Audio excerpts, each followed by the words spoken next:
Greetings, all praise King Selassie. And it is King Selassie that we follow. The original law, set forth by our forefathers and followed for thousands of years. This new made construct, developed by individuals, like it or not, who owned slaves and participated in the African slave trade, which resulted in disruption of entire populations. Later on, being infiltrated and false leadership propped up to extract the resources that would have provided the people with the wealth. As a result, these modern day civilizations are deemed as inferior.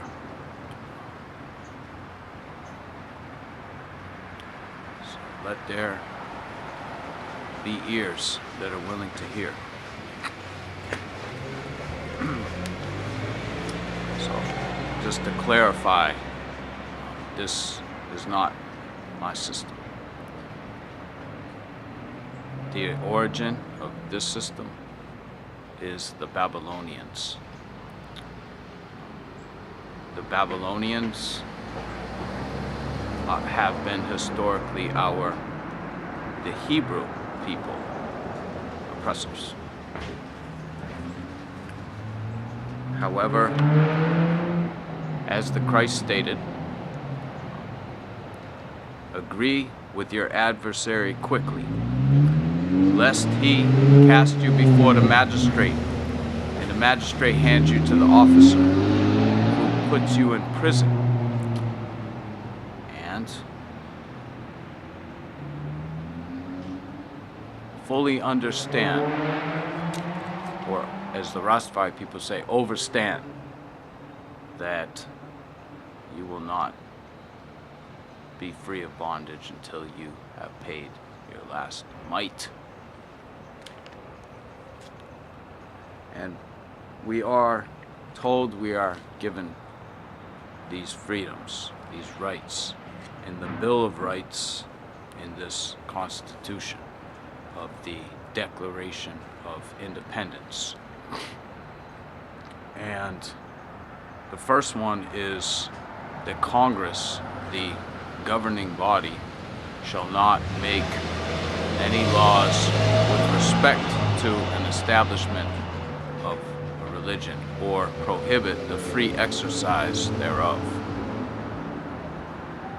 That, as is most everything in here, is subject to interpretation based on the legal definition of free exercise. The pilgrims that first journeyed to this land out of England, and having made an attempt to establish in Holland previous to, knew they had to leave from the culture that was encompassing them. This is scripturally based, as it is stated in the letters of Paul. It is our duty to separate, to follow the will of Father. I way. And so, in that sense, they knew it was not within the limits of free exercise of their faith to stay within the boundary of that particular civilization. Today, that would mostly be unheard of. It would be deemed illegal. Yet, let us recollect that many had burned at the stake to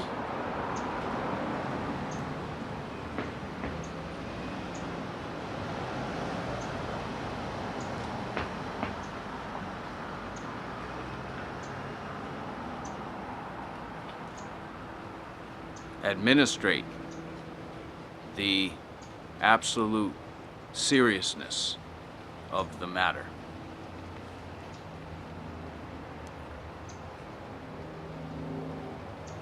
Now, specifically, I would like to speak about this Amendment 4.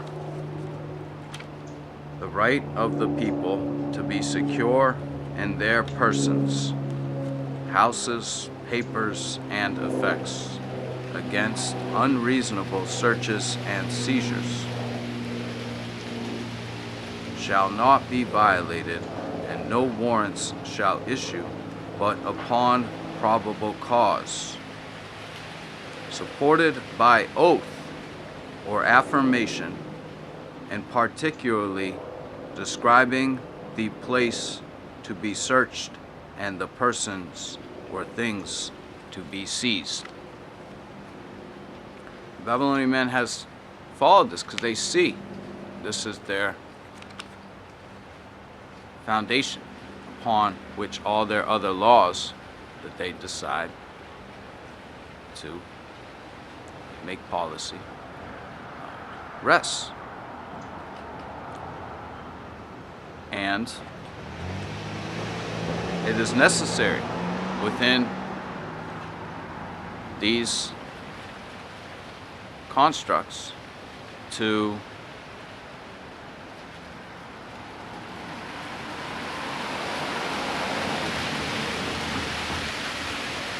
orally dictate this freedom. If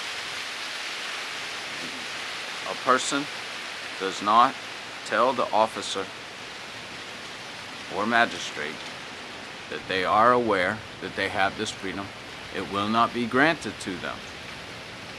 This is why lawyers are hired. A lawyer's job is to look within, in this country, the case law to determine decisions that have been made by judges in the past that will produce a favorable outcome for their client. They have the tools to do the job. These people are not superior to average individuals. They have just been brought up through that process to fill these positions. And they're given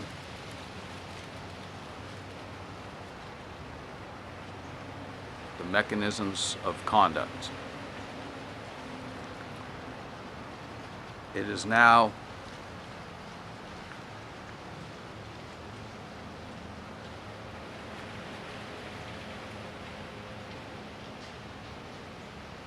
a controversy of whether an officer should be looking to search people on the street.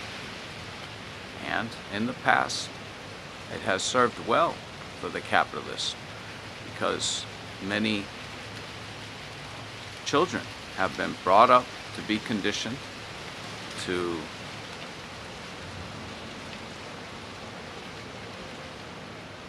place themselves in risky scenarios and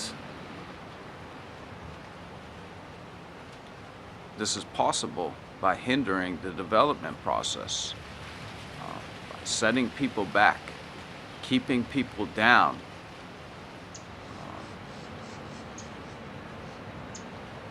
and just conditioning them to act like dumb dogs. And professionals are hired to represent certain individuals that encourage acts of deviance, and therefore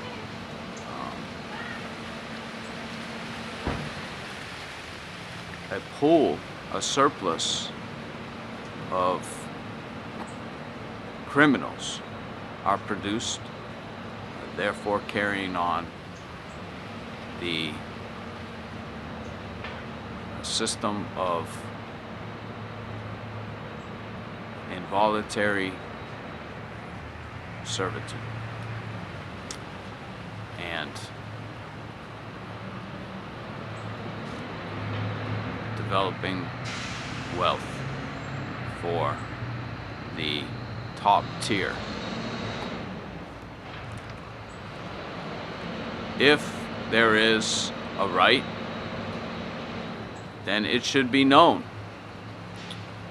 If it is said that people have fought and died for this, then this should be known. I did not know the Constitution until I began to read it. I was never taught anything except that on the 4th of July we celebrate the day that the Americans defeated the English.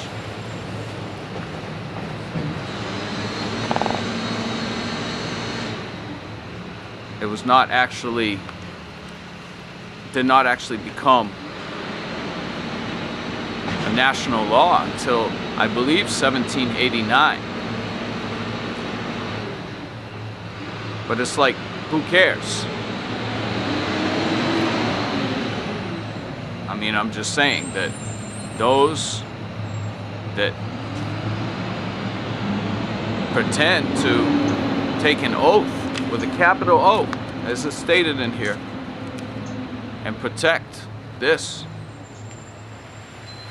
could not probably recite it, and are not willing to teach their children, because as has it become the practice of many religious institutions, it really doesn't mean anything anymore. So how could you hold one person accountable for not following a system that doesn't really mean anything? You know, so many people swear up and down that the United States of America is the best place, number one. If you ask them, are they not worshiping and serving fear? A type of fear that keeps them in that state? If you ask them, well, would you please tell us the history of this declaration? Perhaps what is the second, or perhaps what is the third Bill of Rights?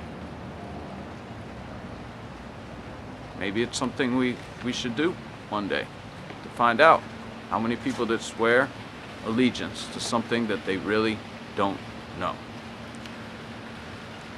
So, I myself do not follow vanity. However, I find it necessary to have some knowledge of what is contained within this document, so that when the time comes and the Babylonian man ceases to grant rights that he has previously acknowledged an oath to, you can call him out and say, hey, I have a Fourth Amendment right, according to your system, that no unreasonable search and seizure shall occur without probable cause. That means that what this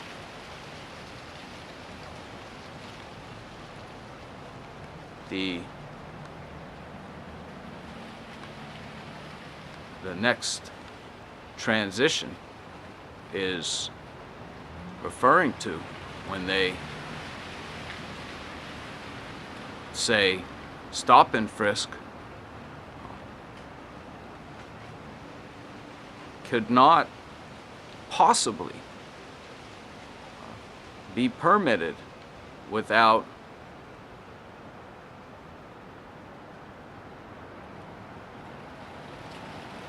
a new constitution.